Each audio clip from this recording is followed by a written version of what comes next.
استنى ثانيه قبل ما اشوف روبوت، خليك تسمع الحكايه دي. احنا ما بدأناش مشروع، احنا بدأنا بضحك. واحد بيهزر، واحد بيتريق، ووسط الهزار التقيل واحد بيقول وانت فاكرين اي حاجه اسمها روبوت وخلاص؟ والضحك كان عالي، بس في وسط الضحك كان في سؤال بيلف في دماغنا كلنا، هو اي بروجكت يتعمل وخلاص ولا لازم يحل مشكله بجد؟ قعدنا نشوف مشكله وعاوزين مشكله نلاقي لها حل بقى. المشكله قدام عينينا، ميه مليانه زباله، تنظيف صعب، خطر وبياخد وقت ومش مستمر. فقلنا لنفسنا كده وليه لا؟ ليه ما نعملش حل بايدينا؟ روبوت ينظف الميه ويراقب كل حاجه بكاميرا. ومن هنا بدأ التحدي. قعدنا نصمم ونضحك ونتخانق، وده جزء صغير، ده جزء كبير، بروجكت هيغرق، الموتور هيغرق، وقعدنا نضحك ونهزر. بس في وسط الهزار ده كان كل ضحكه وهزار بيطلع معاه تصميم احلى واحسن.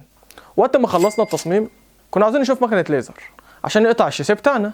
رحنا للراجل بتاع الليزر، واول قطعه شاسيه طلعت الضحك هدى شويه. وهنا بقى عبد الله صاحبي ظهر وقال يا جماعه احنا دخلنا مرحله الجد. ومن وقتها ومفيش رجوع. قعدنا بقى نجمع كومبوننت ونشوف الكومبوننت. عبد الله جاب ماسوره من عنده عشان نعمل السير، وانا جبت سلك عشان نطلع الزباله من الميه.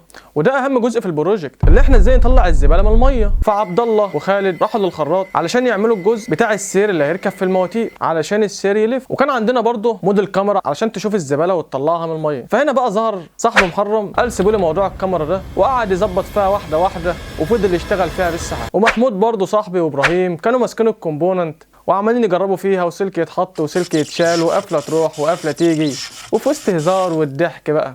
والاجمل ان مفيش حد قال ده مش دوري، كله شغال بحب وعاوز يحط حته من قلبه. وبعد ما الشاسيه بقى جه من عند الراجل بتاع الليزر الحمد لله، انا وعبد الله قعدنا نقفل في السيليكون. بس هنا بقى الخوف الحقيقي بدا، التسريب. ما هو احنا مش عاوزين نقطه ميه تبوظ كل اللي اتعمل. وهنا بقى التجربه بدات، ميه، تركيز، لحد ما في الاخر ولا نقطه دخلت والضحك رجع تاني. وفي نص الزحمه ضلفه وقعت على الشاسيه كسرته. ثانيه صمت كده، وبعدين ضحك مره تانيه، وكل حاجه بتمشي. شرخ بسيط الحمد لله اتصلح وكملنا.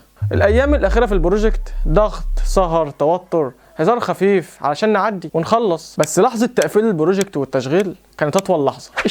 اشتغل. وهنا بقى بصينا لبعض وضحكنا، وفي الاخر وقفنا وتصورنا. دي مش صوره بروجكت، ده صوره صحبه كبيره جدا، ضحك، ارهاق، وفرحه حقيقيه من القلب. الروبوت بينظف الميه باستخدام كاميرا، بس الاهم انه اتعمل بايدينا وبقلبنا. عبد الله، خالد، محمود، محرم، ابراهيم، كل واحد فيهم فرق في البروجكت بجد.